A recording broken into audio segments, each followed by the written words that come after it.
Alright, I did another video basically on the Toro Workman problem I was having with the fuse blowing, and I had basically jumped the clutch switch.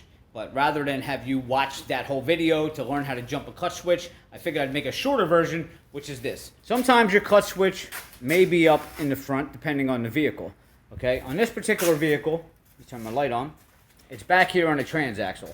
Alright, here's my ignition coil. And right down there where those two wires are disconnected from, that is the clutch switch that it's going into.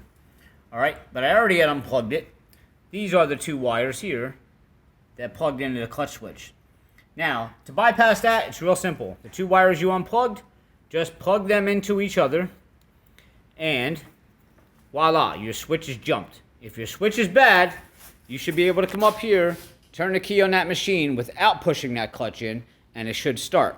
When you do that, make sure first the machine is in neutral, because once you turn that key, if it's not in neutral, this machine is going to take off. Alright, and please hit subscribe below, give me a like. I'm trying to get my subscribers up. I do videos daily. I'll see you next time.